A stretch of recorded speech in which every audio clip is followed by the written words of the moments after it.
Ftesa në pikat të rendit të ditës në mbledhjet e Këshillit Bashkiak të Durrësit që u dërgohen këshilltarëve vetëm 24 orë nga mbajtja e mbledhjes nuk është e panjohur për përfaqësuesit e qytetit bregdetar. Kjo ka ndodhur ditën e djeshme dhe ka sjellë reagimin e këshilltarëve të djathtë në Këshill. Ardian Muka, këshilltari i Partisë Demokratike, në një intervistë për Adrianet Televizion, u shpreh se pse u kundërshtua mënyra se si bashkia vepron me pikat e rendit të ditës. Ditën e djeshme, Këshilli Bashkiak në bashkinë e qytetit të Durrësit u mblodhur në një mbledhje jashtërradhe ku pika kryesore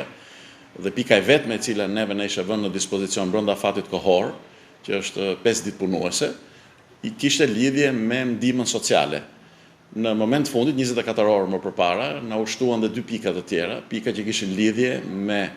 pikën e lidhjes të energjisë elektrike dhe të ujësjellësit për banesat sociale të ndërtuara me fondet e Mbretërisë Arabe për godinat sociale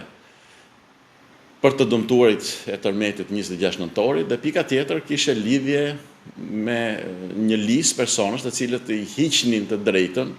e marrjes së godinave sociale, po ashtu në apartamentet të ndërtuara nga ana e qeverisë shqiptare për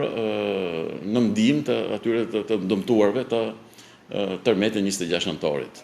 Muka shtoi se këshilltarët e djathtë janë në Këshill për të përfaqësuar zërin e qytetarëve të Durrësit, ndaj dhe do të vazhdojnë të bëjnë opozitën për ta. Natyrisht, ne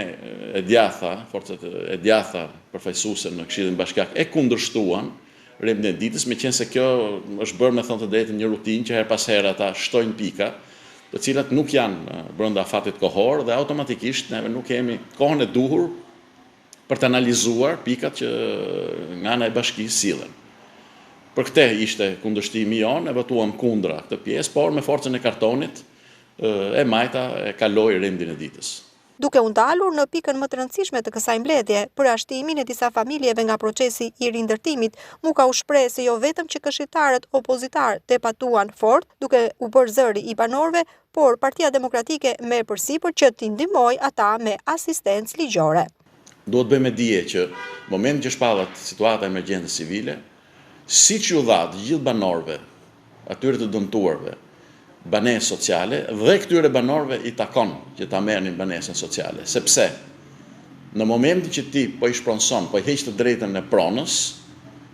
duhet t'i japësh një justifikim. E vetme mënyrë është nëse ti do ndërtosh vepra të rëndësishme për interesin publik, por që ti heqësh të drejtën e pronës dikujt që e ka blerë me lekë, sepse ka dhe një shtëpi tjetër, ndërkohë që thash me ligj i takon, dhe teknikisht në momentin që i ke heq drejtën e pronës në një apartamenti, ata janë bashkëpronarë në truall. Çdo njëri prej tyre nesër, nëse e çon çështjen në gjykat, është një çështje e fituar me qeverinë shqiptare dhe me Bashkinë e Durrësit, sepse të drejtën e pronës dhe të drejtën e truallit në këtë rast nuk mund t'ja heqi për asnjë motiv. Thënë këtë,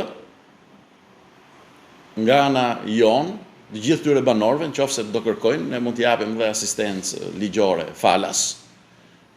nga ana e Partisë Demokratike. Natyrisht